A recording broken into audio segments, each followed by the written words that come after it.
Hi, it's Michael Gaffney. Today I promised I'm going to teach you how to design numerous ideas. Stay with it, you're going to learn. I'm in my studio in Los Angeles. I haven't really prepared. I just wanted to feel like I'm actually in my regular business downtown where I have tons of flowers and I just start making things. So that's what I've recreated here in my home studio here in LA.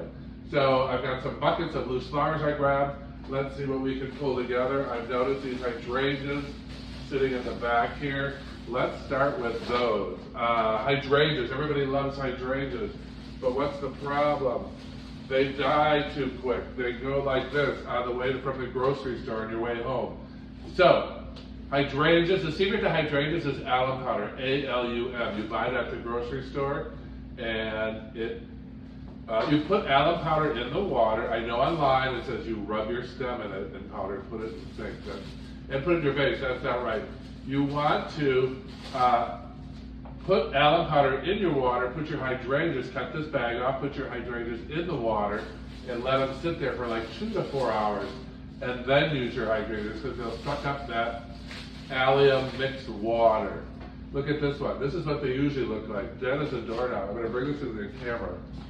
This is what a hydrangea looks like when it's no good anymore. And you know what happens if you put it underwater for about 2 to 10 hours? It'll go right back up to living. So that's another secret of hydrangeas. When they're fading, put them underwater. So this is really a 60-second design. It really is. Watch what I'm going to do. Now these are hydrangeas from leftover from class. Remember, I have schools all over the country. In 15 cities. I happen to be in LA today. But here are my here's my hydrangea design for the holiday. I'm going to start with one in the middle. I'm going to cross them. See how I'm crossing them and not stacking them straight up? Just give them a little cross and turn, a little cross. Oops, that's the bad one. A little cross and turn. You're going to make a little fistful of hydrangeas. Man, look at how I look at the top to see where I need more. It's like a drone overview. Oh, I could use one right here, and one right here. There is the start of this design. I'll give you a close-up, and look at my hand, how I'm holding it nice and tight, right up top, like that. Hold them together, don't let them flop around. There's your start. So, then I'm going to take my clippers, I'm going to cut them on an angle. I'm going to leave them off the bottom of the container. I don't want anything touching. I'm going to pop them in like that and just sort of squeeze them together. Form them together. They're going to feel loose. That's because we haven't built our bird's nest, I call it, yet. So then I'm going to take some roses that I had left over from class just to show you. And you're going to use these hydrangeas as almost a pincushion, I call it. Yes, a pincushion. One of my earliest childhood memories is my grandmother having a pincushion. I don't know why. Kind of about the same way. Again, nothing touched about, and you're just going to watch what happens. These are going to hold these in place, beautifully in place as you create this ball of hydrangeas with some roses tucked in the cracks. I call it mortar between the bricks. And this starts to, ooh, right there. I felt it. You can feel the grid that will start forming. Ooh, this looks too long. You got to adjust it.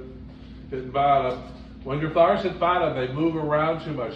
You need them off the bottom in a nice bird's nest underwater. So I'm going to add some more roses to my hydrangea ball, some down low, some up high. I'm going to reset this one right up there. We'll do more work. There you go. And you're done. How long did that take me to do?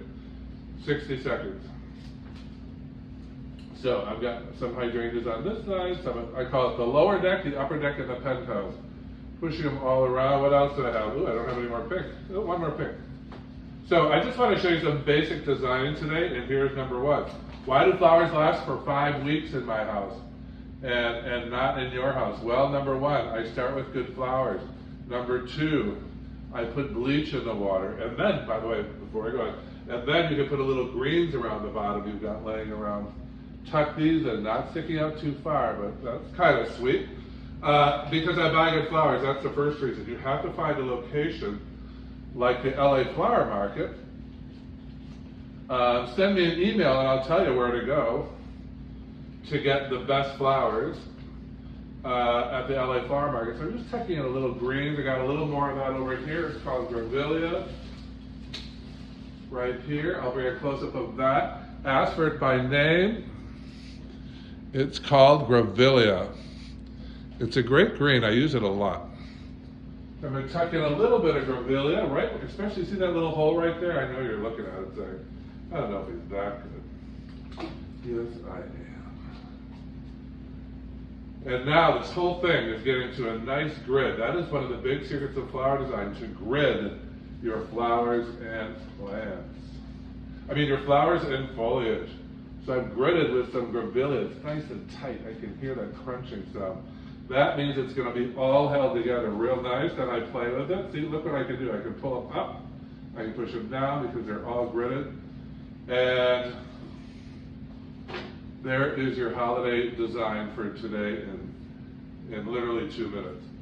Pretty as can be. It's great for a wedding. You can pull it out and get married with it. You can pull it out. I need a few more roses. Wrap it up. I'm going to add a few more while I got you here. Add a few more roses. And voila. Look at these gorgeous pink roses. Another close-up. How about those? One of my favorite roses. When you're in class, on the last day of class, we do a wedding. Everybody does a wedding, a mock wedding. I give them flowers and I go, good luck. And after 6 days, their work is superior.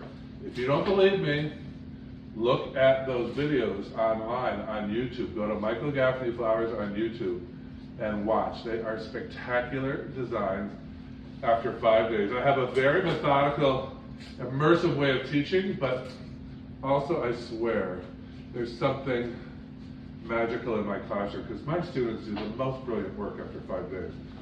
Better than designers who've been designing for 5 to 10 years. I think one of the reasons is I was trained by the best and I'm just passing it on to you. So, but that doesn't explain it all. They are magical.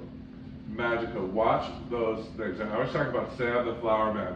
Refer people to Sam the Flower Man. He took my classes in LA, had never touched a flower before. You can watch him on the video. And his work was stellar. Hi out there to Sam the Flower Man. A guy who had never touched flowers, not the normal guy you see in the classroom, just a really sweet, wonderful guy, and his work was just like, oh my God, I can't believe it. So go to Flower School 101 and watch the videos. Join me in class. I've got another easy breezy design coming in, but this one you can do. Try it. Just get a fistful of hydrangeas, drop them in a vase, and stick some roses in the crack, and you look like you've been designing for years. And look how you can see how you can adjust, pull them up, push them down. So, Flower School 101, thanks for joining me today. I'm going to be back in about 30 seconds. I'm going to reset a little bit, and I'm going to show you what to do with Siberian lilies, those white Casablanca lilies. And it's November, so I'm going to do some Christmas greens in there. So, Michael Gaffney is saying, let's get married. flowerschool101.com. Voila!